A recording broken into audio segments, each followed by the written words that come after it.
नमस्कार, मी प्रभाकर लोंढे, खडतार प्रवास वर्तमानपत्राचा तथा खडतार प्रवास यूट्यूब चॅनलचा मुख्य संपादक। आज आपण पंचायत समिती कार्यालयाच्या मैदानात आहोत। या ठिकाणी येण्याचं कारण असं आहे की या ठिकाणी एक गृहस्थ आहेत, यांना 2 मुलं आहेत आणि या धाकला मुलगा जो आहे तो या वडिलांना का मारतो, कशामुळं मारतो, काय कारण आहे की ज्या वडिलांनं या मुलांना जन्म देऊन मोठं केलं, त्यांना शेती मिळवून दिली, त्यांना आपल्या आयुष्यामध्ये जे काय कमवलेलं असतं ते बराबरीची वाटणीसुद्धा करून दिली, पण तरीसुद्धा वडिलांना हा मुलगा का मारतो, काय कारण आहे हे आपण त्या शेतकऱ्याला विचारणार आहेत। आपल्यासोबत आहेत शेतकरी आणि त्या शेतकऱ्यांना विचारणार आहेत काय परिस्थिती नेमकी झाली।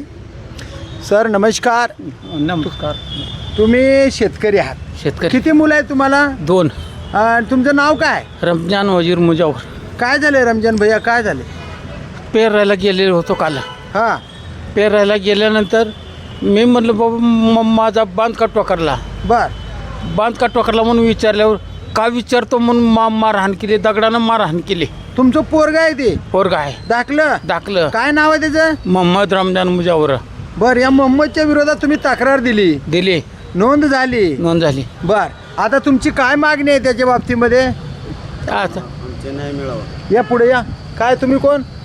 मी ह्यांचा मोठा मुलगा काय नाव बालिपीर तुमचं? रमजान मुजावर। हां बालिपीर रमजान मुजावर। हां ते शेताच्या प्रकरणात आमच्या वडीला प्रत्येक महिना वर्ष मारताय ते येऊन। कधी वर्षाला वर्ष हां, मारताय? म्हणजे पेराय गेलो की आईला मारताय, नांगराय मग गेलो वडिलाची की तर वडिलाला condition अशी मारताय। झाली? वडिलाला 3 पॅरलेचे झटके आलेले आहेत। हां.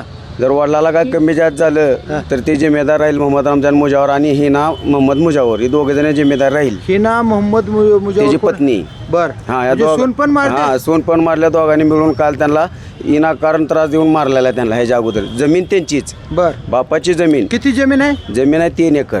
3 एकर मध्ये किती भाऊ आहो तुम्ही? आम्ही 2 भाऊ। मग 3 एकर मध्ये समान वाटणी झाली? काय वाटणी झालेली नाही, वाटून दिलं तर आम्हाला पंचायत समिती तंटामुक्तीमध्ये वाटून दिलं तर त्याला अर्ध मला अर्ध। मग मी काय म्हणलं, माझ्या आई वडील जवळ जेवण आहेत, मी आई वडील खाऊ द्या म्हणलं, मला खायचं वा, नाही वा, वा, म्हणलं। वा. मग आई वडील खायला खाऊ द्या म्हणून मी सोडून दिलं। मग आता मी सोडून दिल्यावर मग त्याला म्हणावं आई वडील आहे तर थोडं खा तू, माझं काय फरक पडतं, आईने खाल्लं काय बापानं खाल्लं काय एक। हो, बरोबर आहे, बरोबर। तसा न विचार करता ते म्हणते तू माझ्या रानात यायचं नाही, तू पेरायचं नाही, म्हणजे जमीन वल्लाची आणि कब्जा करणार ती काय, म्हणजे जमीन पूर्ण लाटायचा प्रयत्न आहे? लाटायचा प्रयत्न चालू आहे म्हणजे पूर्ण। तुम्ही वडिलांची म्हणजे जमीन आहे? तुम्हाला दत्तक दिलं मग तुमच्या दत्तकची जागा दिलेली आहे तुम्हाला आम्ही। बर, तुम्हाला दत्तक दिलेला आजीला तर तुमच्या दत्तकची जागा दिलेली आहे। मग तुम्ही का अत्याचार करता वडिलावर? आज त्यांना 3 पॅरलेचे झटके आले, उद्या काय कमी झालं तर कोण जिम्मेदार? सरकार जिम्मेदार का तुम्ही जिम्मेदार? म्हणजे का ते जिम्मेदार? लहानपणी वडिलांनी ह्या मुलाला जर असा त्रास दिला असता तर एवढे मुलं मोठे झाले असते का? नाहीच की। मग एवढे मोठे मुलं झाले म्हणून वडिलाला तुम्ही मारायलात का? मग अत्याचार करायला ना। हां, अत्याचार चालू आहे, त्यांच्या मागं कोण नाही बघायला। बर, हा, मुली आहे त्याचं लग्न झालंय, त्याच्या त्यांनी करायला लागले, ते खायला ते म्हणतो मला पूर्णच पाहिजे, फक्त इस्टेटसाठीच मारायला का? साठी मारा चालू आहे। मग आता हे आणि काय झटका आलाय, हां. परिस्थिती यांची नाजूक आहे, त्यांचं नाजूक वय आहे, त्यांना नाजूक 70 आहे. वर्ष आहे। या वयामध्ये त्यांना सांभाळायचं असतं का मारायचं असतं नेमकं? आता त्यांना सांभाळायचं असतंय, पण त्याला कळणाऱ्याला माहित आहे तुमची भूमिका काय आहे बरं त्याच्या बाबतीत? सांभाळायला पाहिजे। तुम्ही वैयक्तिक तुमची भूमिका काय, तुम्ही सांभाळणार? मी सांभाळणार की, हां, किती बी केलं सांभाळते, मला काही बी केलं तर नाही, मला त्याने न देऊ द्या पण मी सांभाळणार त्यांना। कोण सांभाळते बाबा तुम्हाला?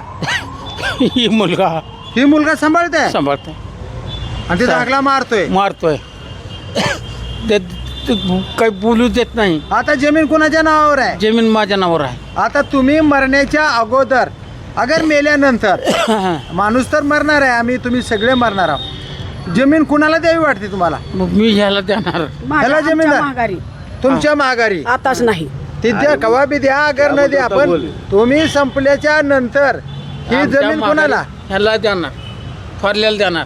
कशामुळे मारते ताई, सांगा बरं, पोरग कशामुळे मारते? शेतात येऊ नको म्हणते, हा, माझं शेत आहे, मला बापाची वाटणी पाहिजे, आजीची वाटणी देऊन बापाची वाटणी पाहिजे म्हणते। आजीची बी दिली का? हो, हा. मग आता माझ्या एक मुलगी विधवा आहे, हा. एक मुलीला लिकरू नाही, हा, मग आता ती माझ्या मुली माझ्यापाशी येणार जाणार, मी आहे तर माझ्या शेतातल्या मुली माझ्यापासून खाणार पेणार, होय ना. आमच्या महागारी मुली भावाला देऊ, अगर आम्ही दान करू।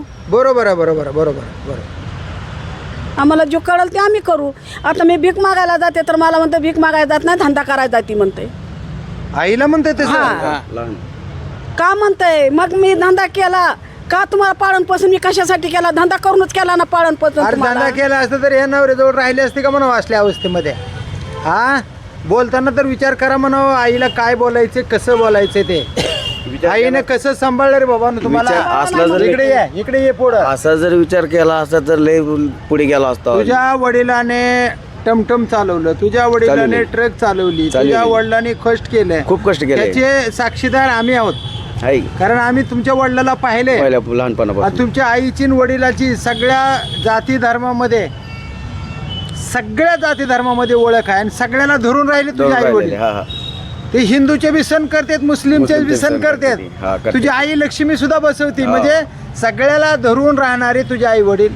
हे जर त्रास पोरग करीत असेल तर तुझी भूमिका काय?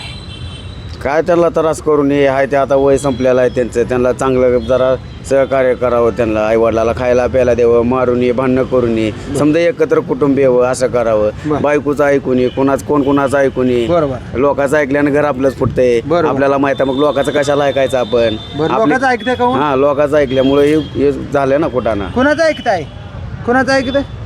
आता तिच्या बायकोची सांगाल ती पूर्वदेश आहे त्याला. म्हणजे बायकोचं ऐकून करते म्हणा की सोनाचं. बायको सोनाचं ऐकून सगळं आता काय. काय मागणी आहे तुमची? काय नाही आमचं आमची- शेत बाडी आहे, आमच्या आम्हाला करून खाऊ दे. आता मला तिनं पिरू दे नाही या आम्हाला पेरायला तुकडं करतो म्हणते. तुकडं करते, मला पिरू देत नाही. आता म्हणजे उद्या या जीव- म्हणते. जिवंत असेपर्यंत हा. आमची आम्हाला खाऊ द्या. आम्ही मेल्यानंतर आम्हाला ज्याला द्यायची त्याला देणार हा. आणि आम्ही मरून जाणार. हा. असंच की हा. फक्त आमच्या जमिनीमध्ये काम करत असताना, पेरणी करत असताना कोणी विरोध करू नये. हा. आणि समजा तुमच्या नवऱ्याला समजा काय कमी जास्त झालं तर कोण जिम्मेदार आहे? जो कमी जास्त करते ते जिम्मेदार आहेत. कोण आहे पण? मुलगा कोणता? धाकटा काय नाव आहे? मोहम्मद रमजान मुजावर. बर बर. म्हणजे ह्या पोरापासून धोका आहे तुम्हाला? आम्हाला धोका आहे. बाबा तुला काय धोका आहे का रे? हा, मला बी धोका आहे. मला बी जाता येता माझ्या लेकराला डोळ फाडून बघतंय सारखं रस्त्याने. मी गाडी चालवतो कुठं सोलापूरला जातो तर तिथे धमक्या देते मला, सोलापूरला तुला मारून टाकतो, हे करतो, असं करतो, अशा सरकारला धमक्या म्हणलो का देते. तुम्ही आज पोलीस स्टेशनला घ्या हा असं? म्हणलो की आपल्याला बोलण्या पोलीस स्टेशनमध्ये मला नाही बोललो, त्या काय दोघाला नाही. बोलले फक्त. हा. तुम्ही म्हणलो का आमच्या जीवाला धोका आहे? म्हणलं म्हणलं की. म्हणलो ना? हा, डग्याला बोललोय मी. हा हा हा. हा. काय नाव आहे तुमचं? रमजान वजीर मुजावर. बघा हे शेतकरी रमजान वजीर मुजावर. वजीर मुजावर आहेत. ह्या शेतकऱ्याचं वय 70 वर्ष आहे. 2 मुलं आहेत. एक मुलगा सांभाळतोय त्यांना, ह्यांच्या सोबत आहे तो मुलगा. तो मुलगा म्हणतोय मला जमिनीची वगैरे काही गरज नाही, मी आईवडिलाला शेवटपर्यंत सांभाळणार आहे. त्या आईवडिलांच्या मनावर कुणाला जमीन द्यायची कुणाला नाही द्यायची ही त्यांनी ठरवायचं. पण मी माझे आईवडील जिवंत असेपर्यंत मी प्रामाणिकपणे आईवडिलाला सांभाळणार आहे असं ते स्पष्ट सांगताय. आणि त्यांचा धाकला भाऊ जे आहे म्हणजे या मुजावर साहेबांचा धाकला मुलगा, तो यांना माझ्या शेतात ते तुझे तुकडे करून टाकतो, तुला जीवशी मारतो अशा धमक्या देतोय. तर पोलीस खात्यानं या प्रकरणाकडं जातीनं लक्ष द्यावं. कारण पोलीस डिपार्टमेंटनं नियमाप्रमाणे NCR केलं आहे त्यांना. ही जबाबदारी त्यांनी स्वीकारली. पुढं काय कमी जास्त झालं तर गुन्हेगार जो आहे, जो मारहाण करतो तोच पोरगा गुन्हेगार राहील अशा पद्धतीनं पोलीस खात्यानं लिहिलेलं आहे. भावी काळामध्ये यांच्या जीवितात जर काय धोका झाला तर यांचा धाकला मुलगा, काय मुलाचं नाव? मोहम्मद रमजान मुजावर. मुलाचं नाव ना हा. मोहम्मद रमजान मुजावर हेच. आणि त्यांची पत्नी आणि त्याची पत्नी. त्यांची पत्नी बी आहे का? हा, पत्नी बी आहे. तर या मोहम्मद रमजान मुजावर व त्यांची पत्नी हे दोघं काय ना हे नाव मोहम्मद मुजावर. हिना मोहम्मद मुजावर हे सून आहे आणि तिचा नवरा हेच. माझ्या जीवितास काय कमी जास्त झालं तर गुन्हेगार राहतील, जबाबदार राहतील, याची दक्षता पोलीस डिपार्टमेंटनं घ्यावी असं त्यांचं म्हणणं आहे. तर बघूया येणाऱ्या काळामध्ये पोलीस खात्याचा आदेश हा मुलगा मानतो का पोलीसचा आदेश धुडकावून लागतो तेच आपण पाहूया येणाऱ्या काळात. यावर पोलीस डिपार्टमेंट कशा पद्धतीने या पोराला कंट्रोल करतील, पायबंद करतील तेच पाहूया येणाऱ्या काळात. मी प्रभाकर लोंढे, खडतर प्रवास वर्तमानपत्राचा तथा खडतर प्रवास यूट्यूब चॅनलचा मुख्य संपादक. या चॅनलला सबस्क्राईब करा, शेअर करा, लाईक करा, बेल आयकॉनचे बटन दाबा, आपले विचार कमेंट बॉक्समध्ये नोंद करा. हे चॅनल अन्यायाचा प्रतिकार करणारे चॅनल आहे. आपले विचार कमेंट बॉक्समध्ये नोंद करा. धन्यवाद. धाराशिवकर. जय हिंद, जय महाराष्ट्र.